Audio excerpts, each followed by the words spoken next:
As we prepare to meditate, let's adjust how we sit so that we can be comfortable. And then begin to let your mind relax by paying attention to the breath, and let this body relax by untensioning everything in the body that you can. Let the body become relaxed. And let the mind become relaxed.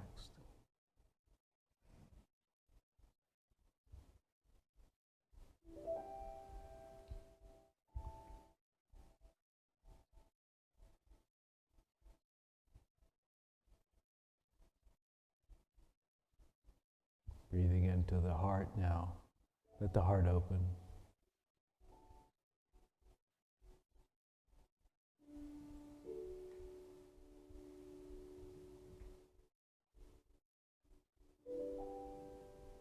Let us explore what it is to be alive in this body, in this moment, how it feels to be you. What is the feeling state? What are your emotions, or your sense of lack of emotion, or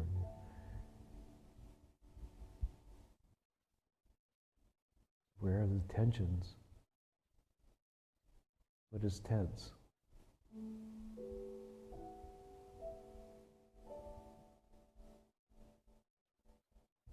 And maybe what do you need to be wary of that you think about and feel like you need to protect yourself from?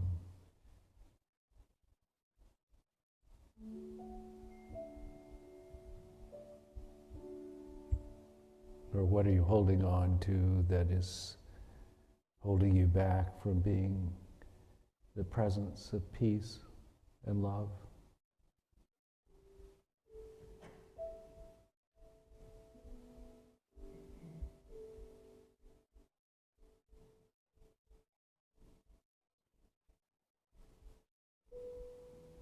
Today, as we practice letting go, let us first be aware of what we're holding on.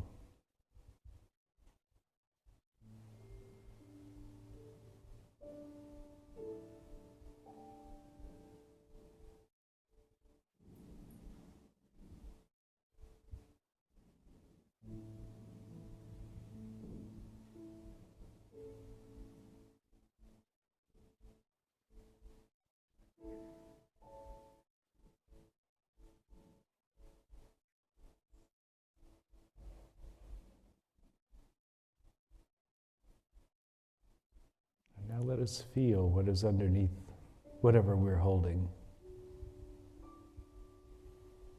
What are the sensations in the body that go along with that holding?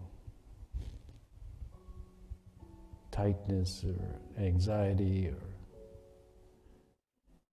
fear,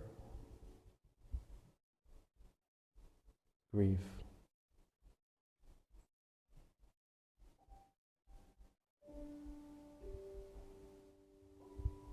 How does the body feel in that moment? When you recognize you're holding on, do you also recognize what you're feeling?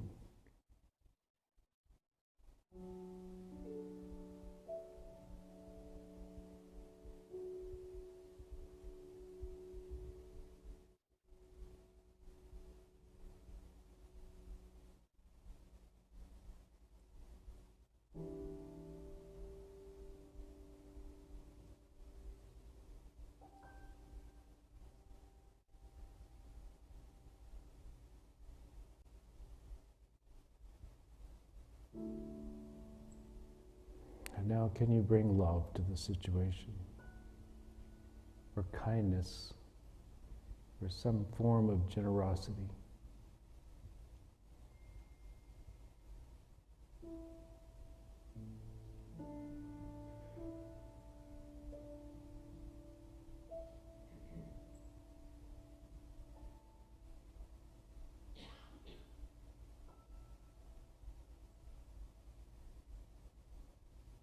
As we sit together in silence,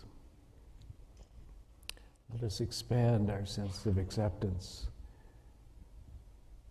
and see how far we can go in deepening our sense of love and compassion for ourselves and for others as we sit together in this beautiful place in silence.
Give us this day our daily bread.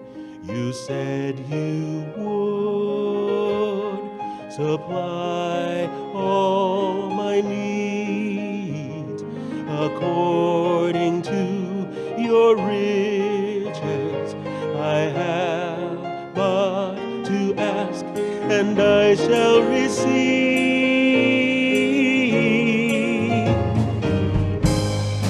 Go from here and share this love you gave to me, to show someone who's lost and help them find their way, the way to truth and faith, so they can be free like me, free like me.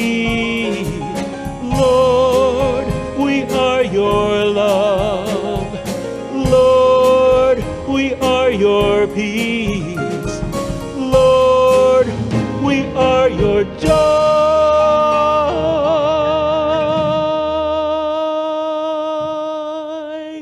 This day.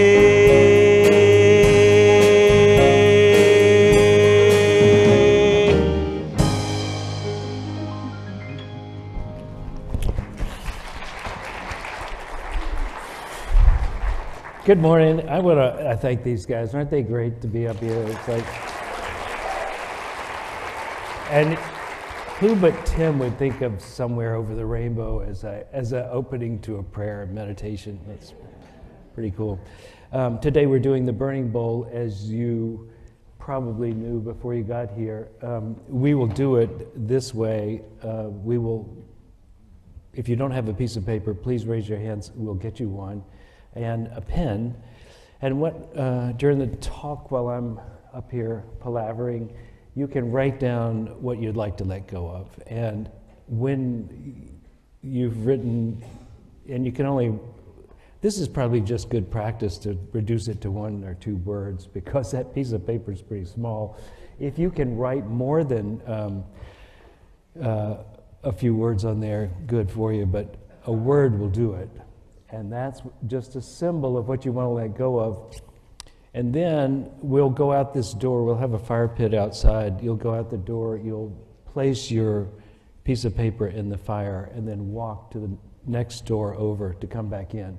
So it'll just be a flow. And then come back and take your seats. And remember that we're having a Moses to help you forget afterwards. I want to read you a poem. And this is by Dana Fowld. Take this on faith. The mind may never find the explanations that it seeks, but you will move forward nonetheless. Let go and the wave crest will carry you to unknown shores beyond your wildest dreams or destinations. Let it all go and find the place of rest and peace and certain transformation. Today as I said, we're going to do the burning bowl, and today we have lighted up here as part of the ceremony this Christ candle, which has been with us now for the last 4 weeks. It is what was the Christ candle during the Advent when we were surrounded by colored candles, but now we just have the Christ candle up here, and I'm going to take the burning bowl candle, which is symbolic of the fire that we'll have outside, up here and light it on this, and then that will be the something that give your mind a cue that we're here to forgive and forget, release and let go, surrender and accept, however you want to word it. We're here to change by letting something go rather than by adding to it. And if this works, you and I will be liberated. And sometimes it doesn't. I do think we have a fire stick around here somewhere. Say what? These are real candles, and this is a real mistake. But I'm going to let it go, and we'll get a lighter here soon. Anyway, imagine that this is lit.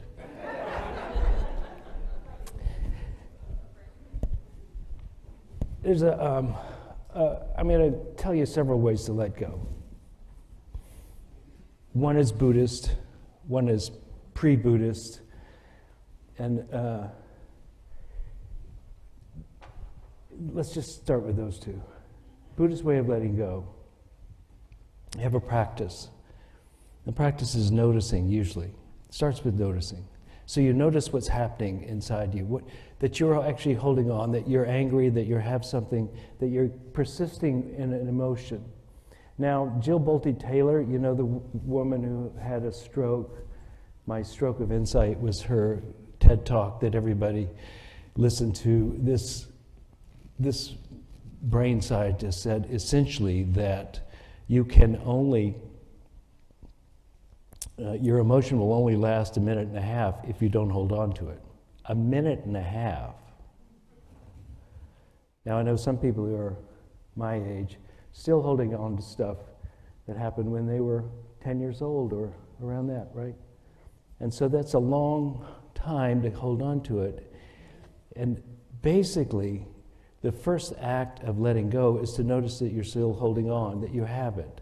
And notice then what's underneath it, how it feels, what the thoughts are, what the whole experience is that's going on there, to feel it. Now, Buddhist practice of letting go largely is somatic. It's about the body. And you let the body teach you. Mimi will do this, the honors. It will teach you what's going on inside you and what's causing this reaction. This is going to be a tough day for all of us, I can tell. So it works that essentially if you recognize what's going on inside you, one of the things that will often happen, is that will be part of the release in itself, just to feel it, to really feel it. Then you begin to let it go. And then the third aspect of that is then to bring kindness around the whole thing, or compassion, or some sense of love. And so you may think of someone, let's say you're a Jesus person, you may think of Jesus and how Jesus might love you no matter what's happened or happening inside you or what you did. And this feeling then is amplified, and that is part of the healing. 3 steps. Notice, then feel what's underneath it. Third step is to love and to bring compassion to it. Notice, feel, love. And if we practice that, then we can do a healing work within ourselves, where we are no longer just the wave, but we become the ocean. Because, on the wave you have the experience and the feeling that something's wrong, that I'm unhappy, that this should not have been, etc., etc. But then when you begin to feel into it, you move down into this state of being, of presence, essentially. That becomes the ocean. As Eckhart Tolle would say, your circumstances are in time, but you, the real you, is in the now. Or, to use the reference of the ocean, you experience life as a wave at the surface, but when you go deeper, you are the ocean. And so this process of going deeper into it, and then you want to flavor the ocean. You flavor it by making it about love. You somehow bring love and compassion to yourself or to the event or to someone you are holding against or whatever. Now, when it comes to forgiveness, I believe the key ingredient has been for me often is to recognize that what they have done to me or what's irritating me is something I have done or would do if I had the chance. Or didn't think I would get caught. Right? And so I share the same natural tendencies to do what they did. I have that, and in some ways it often works for me because I'm incredibly self-indulgent, that I am more indulgent toward them when I recognize, oh yeah, I do that, right? Or I have done that, or I wish I had done that, right? And so this is part of the compassion aspect, where you go, oh yeah, that's kind of like me, isn't it? I'm kind of like that, empathetic, and then compassion by wishing them well. Not that you want to carry it forward as a practice, or that you want them to carry it forward as a practice, but that, I'll wish you well. You flavor your experience of it by deliberately bringing love and kindness to it. So that's one way to begin to use this release process, is to notice and then to feel what's underneath it, and then to replace what was the beginning, unpleasant, with something pleasant. Now, I've talked to some people. I talked to somebody recently who said, I'm like Marley, this thing never works for me, I just bring the chains along with me. And I think what we need to do here is realize that this is a ritual which may have psychological effect. But if we go back to doing the same thing we did before that got us to this place of still holding, we will be holding in the future. Right? So we have to have a practice of letting go. Not just once a year, but now, and then tomorrow, and then the next day, and so on. So notice, feel what's underneath it, and then flavor it, love it, accept it, something. Put a bow on it, put a bird on it, as they say in Portlandia, right? Make it nice. That's one way. Here's what I've often said here, and I'll just say it again. When we carry strong emotions, and we have carried them for more than a minute and a half, the real reason we're able to keep that up is we keep the story going. And the story is what fuels the emotion. So it is your interpretation of reality that causes the emotion in the first place. And that interpretation generally is added to a story. Not just that this happened, but this happened and it means X, Y, or Z. This happened and therefore I must feel this way. This happened and etc. And that is your story. So how many of you know somebody who has the same story they tell you over and over? And I'm sure, don't hold your hands up because we'd all be incriminated by you knowing us. So it's us. We are the ones who tell this story over and over. And if you don't think so, give it a day or so to show up and see if you haven't told the story to yourself or someone else that has caused you pain in the past. Now, as we tell, sometimes telling the story can be cathartic, and it should be used as a therapeutic method sometimes, but the repeating and the recycling and the re-recycling and the telling it again and then telling it again, and especially as you rehearse it in your mind, it's like you planted a seed, now you're watering it, and then you bring sunlight to it, and then you water it, and you're just hoping it grows. And what will happen is involuntarily, then you will have these emotions come up again. Now, I think a big reason why we do this is because the ego goes, if I tell you this story again and again, you'll never fall for it. It'll never happen to you again. You'll be able to protect yourself. You'll see it coming. You won't make the same mistake. You'll be safer. And so this egoic mind goes, I'll tell it again and again. You know, when she said and I said, right? It gets bigger. Well, this causes the suffering. The storytelling causes the emotion, and it locks in that emotion. If you keep it up long enough, it becomes a habit. If you let it go longer than that, it becomes a mood. If you let it longer than that, it becomes your character. What a shame. All because of a story repeated and repeated and repeated. And so this is good to catch them early enough. So I'm telling a story. In the Course in Miracles, there's a line I make up. I'm not misquoting, I'm sure, but I make up the meaning to everything I see. There is no meaning, I give it meaning. This, take ownership. What you think is the truth is your creation to some degree. You give it meaning, whatever it is. So, something happens, we tell a story about it.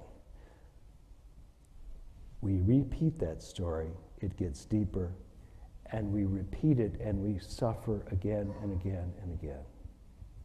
And so the way to get over what's happening is to stop the internal chatter, the internal story about what's going on. Stop the story, and then to burn off what has actually already come to you by telling the story over and over and over is feel the feelings. Feel them, not think, not analyze, feel it. Now, if you're like me, I didn't want to feel it in the first place. Right? But now it's gotten bigger because you've done the repeats, and it's bigger and bigger and bigger. So you really don't want to feel it yet. But if you want to get rid of it, feel it. And this practice of leaning into the pain and the suffering is the cure. So you feel it, and don't tell the story, you feel it, and it burns off like so much wood in a fire. It just plain burns up.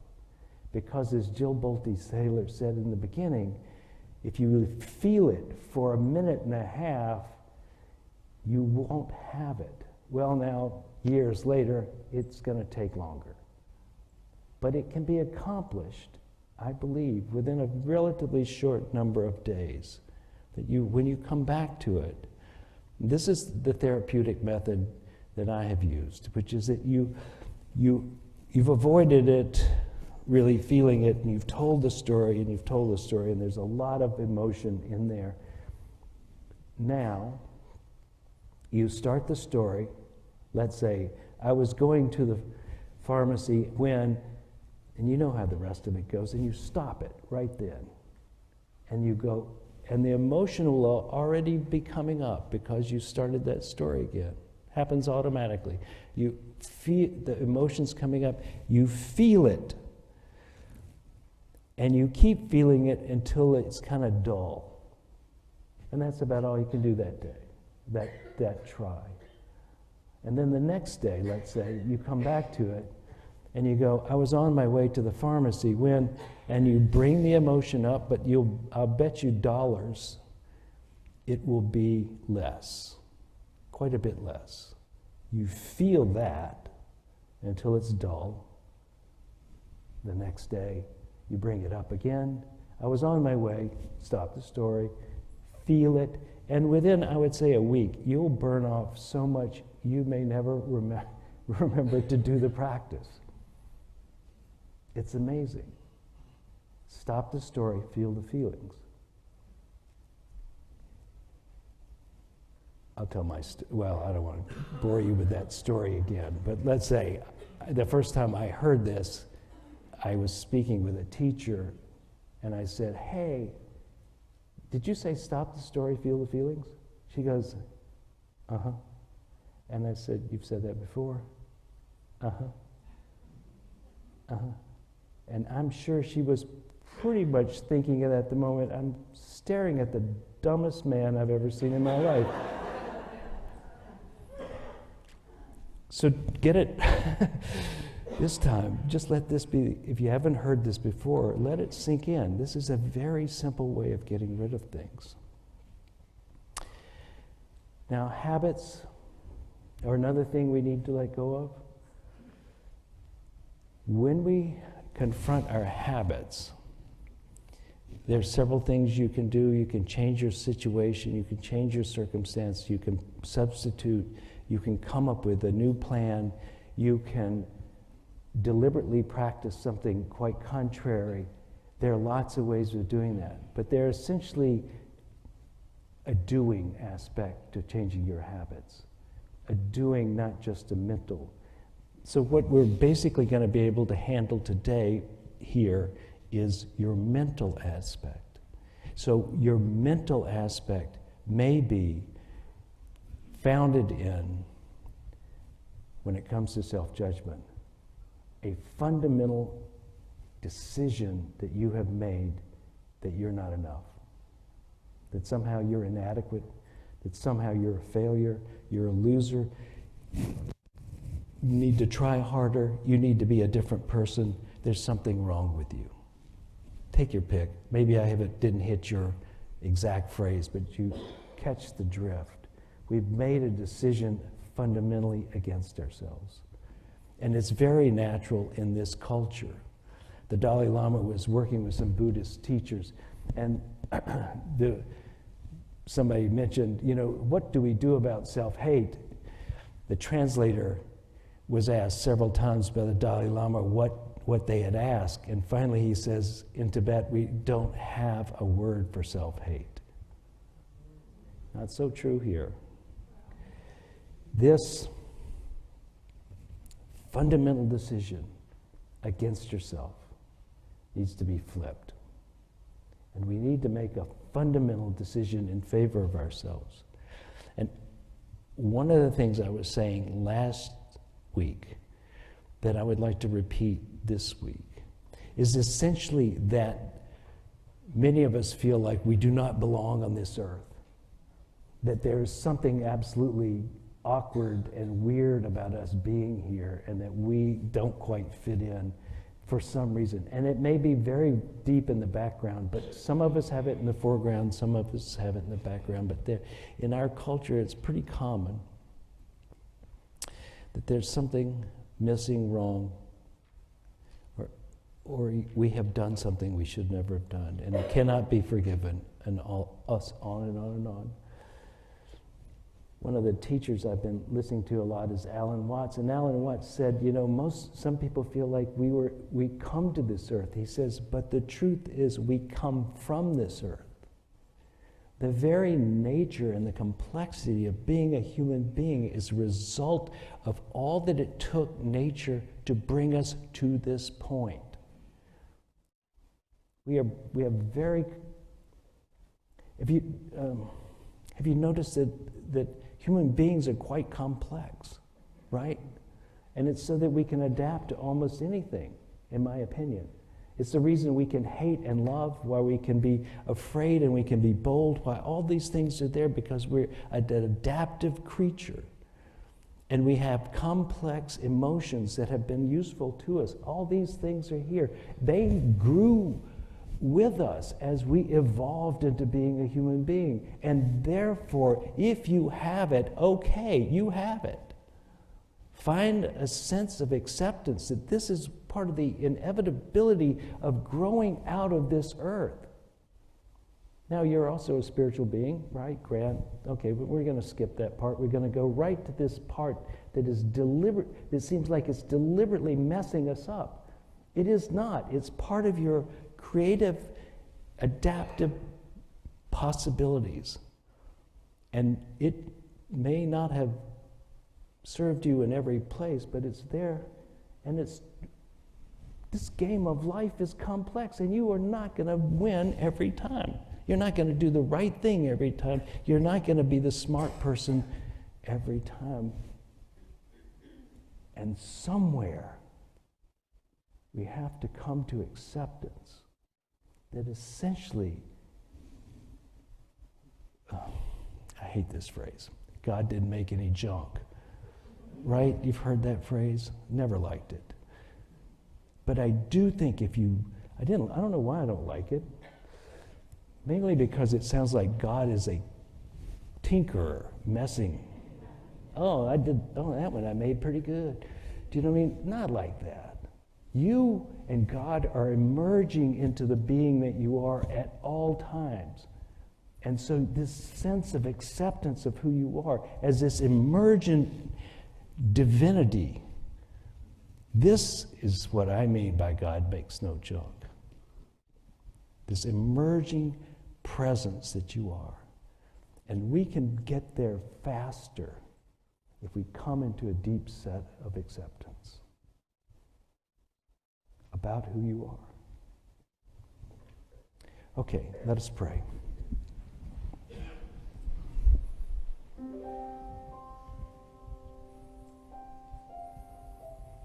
Let's take a deep breath. The breath is not designed to be held. It is to be lived. You breathe it in, you breathe it out.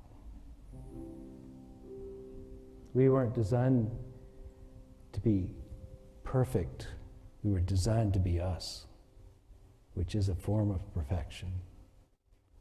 Let us breathe in the beauty of being ourselves, the forgiveness for being ourselves, the totality of who we are, the possibilities.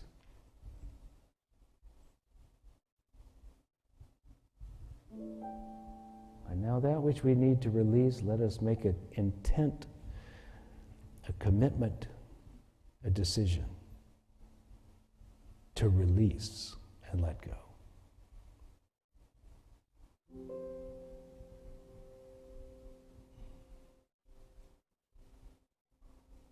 And let us notice how it feels and be willing to feel that which needs to be let go. And surround this whole process with love and compassion for ourselves and others.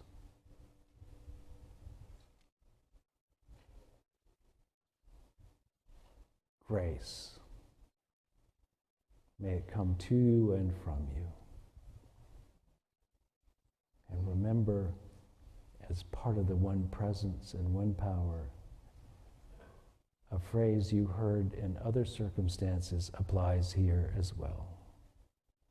This is the day that the Lord has made.